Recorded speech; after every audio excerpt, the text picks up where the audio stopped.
주말 고전 1899년 러시아에서 여성 해방의 불씨가 피어오를 때 올렌카는 자기 집 정원에서 한 남자와 마주칩니다. 금세 사랑에 빠지는 그녀의 첫 번째 사랑이었죠. 이후 2번의 결혼과 2번의 사별을 겪은 후 그녀는 외칩니다. 앞으로 난 누구를 의지하며 살아야 하죠?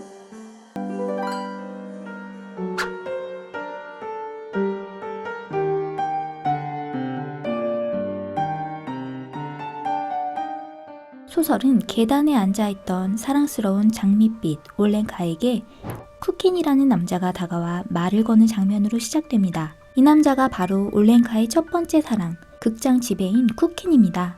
누런 얼굴과 작고 비쩍 마른 외모의 쿠킨은 매우 부정적인 남자였죠. 극장 운영에 어려움을 호소하며 관객에 대해서 끊임없이 불평불만을 늘어놓습니다. 오늘도 내일도 그 다음 날도 마찬가지였죠. 하지만 계속되는 쿠킨의 불행에 그녀는 연민을 느꼈고 마침내 그를 사랑하게 됩니다. 쿠킨과 결혼한 그녀에게 세상의 중심은 곧 남편과 연극이 되었는데요. 행복한 나날이 이어지며 그녀는 점점 더 통통해져 갔지만 끊임없이 투덜거리던 쿠키는 더욱 말라갔습니다. 그리고 불행하게도 출장 중 그는 갑작스러운 죽음을 맞이하게 됩니다. 그로부터 3개월 뒤 올렌카는 2번째 사랑을 만나게 됩니다. 교회에서 돌아오는 길에 목재상 푸스토발로프는 그녀에게 위로를 건네고 집에까지 데려다 줍니다. 그때부터 올렌카의 귓가에는 그의 조용한 목소리가 맴돌고 까만 턱수염이 아른거렸죠. 곧 사랑에 빠진 2 사람은 서둘러 식을 올립니다. 그때부터 그녀의 관심사는 오로지 남편과 목재뿐이었습니다. 집과 교회를 오가는 조용하고 평화로운 나날이 이어졌죠. 연극 구경이라도 가라는 친구의 권유에 올렌카는 이렇게 대답합니다. 우린 구경 다닐 틈이 없어. 또 연극을 본들 뭐가 그리 좋겠어? 하지만 2번째 남편 역시 감기로 죽음을 맞이합니다. 그녀는 또다시 홀로 남았죠. 6년 동안 지속된 사랑이 끝난 후 삶의 의미를 잃어버린 그녀는 집에 틀어박힙니다.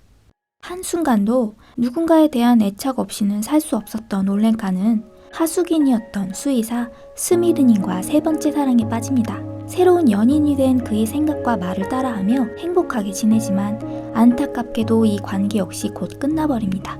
군대 수의관으로 일하던 그의 근무지가 바뀌어 시베리아와 가까운 곳으로 떠나버렸기 때문이죠. 혼자 남겨진 그녀는 마음이 텅 비어버립니다. 어떤 말도 어떤 생각도 할 수 없었죠. 지금까지 남편과 연인의 생각, 의견, 가치관을 그대로 흡수했으니까요. 세월은 빨리 흘렀고 젊고 아름다운 얼굴은 형편없이 늙어버렸습니다.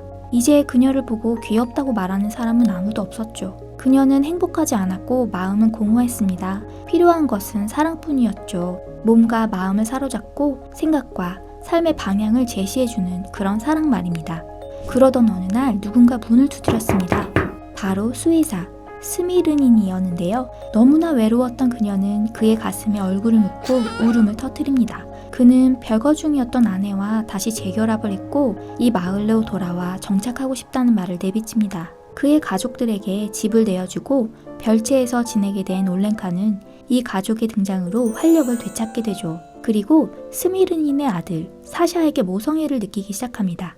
바로 올렌카의 4번째 사랑이었죠. 얼마 지나지 않아 사샤 엄마는 떠나고 스미르닌 역시 밖에서 보내는 시간이 많아졌습니다. 올렌카는 그의 아들 사샤가 버림받았다고 생각하고 별채로 데려와 돌보아줍니다. 까칠한 아이의 행동에도 올렌카는 아랑곳하지 않습니다. 오히려 이 아이가 미래에 어떤 모습으로 자라날지 상상하며 행복해하죠. 올렌카는 사샤에게 무한한 애정을 느끼며 이 아이에게 인생을 바치려고 합니다. 사샤의 엄마가 갑자기 나타나 아이를 데려가지 않을까 불안에 떨면서 말이죠. 이렇게 올렌카의 사랑은 진행형인 채로 소설은 끝이 납니다.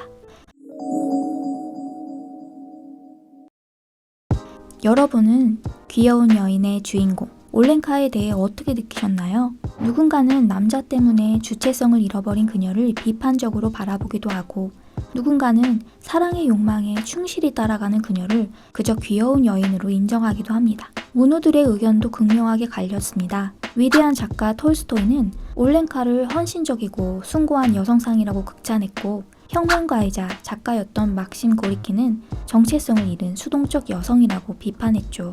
그렇다면 이 소설의 작가 체우프는 올렌카를 어떻게 생각하며 집필했을까요? 그의 작품을 보면 다양한 여성이 등장합니다. 약혼녀에서는 자의식이 강하고 능동적인 여성, 골짜기에서는 돈 때문에 조카도 죽이는 무서운 여성, 오늘 함께한 귀여운 여인에서는 순수하게 사랑에 빠지는 여성을 등장시켜 여러 각도에서 여성들의 모습을 보여주려 한 것 같습니다. 인간 본연의 것에 집중했던 작가의 특징처럼 말이죠.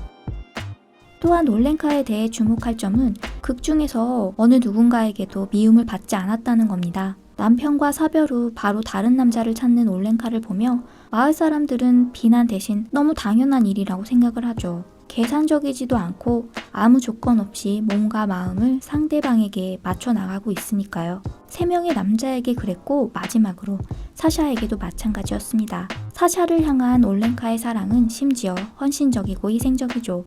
그런데 올렌카는 왜 사랑받고 사랑해야 삶의 의미를 찾을 수 있었을까요? 2가지로 생각해봤습니다. 외로움이 그녀를 타인에게 기대게 만들었고 연애에 끝없이 의존하게끔 했다고 생각합니다. 부모님을 여의고 기댈 곳은 사랑하는 사람밖에 없었으니까요. 올렌카는 혼자 살 수 없는 여인이었고 본인도 잘 알았으리라 생각이 됩니다. 그래서 더욱 사랑을 파고들었던 거죠. 또한 당시 사회 분위기가 남성 중심적이었기 때문에 올렌카가 한없이 수동적인 인물로 그려진 건 아닐까요? 그녀의 사랑법을 인정해야 하지 않을까라는 생각이 들면서 책을 읽는 동안 올렌카의 홀로서기를 기대하는 마음은 점차 사그라들었습니다. 여러분은 사랑할 때 어떤 모습인가요? 의존적인가요? 주체적인가요? 그 전에 나 자신을 조건 없이 사랑하고 있으신가요? 지금까지 귀여운 여인이었습니다. 감사합니다.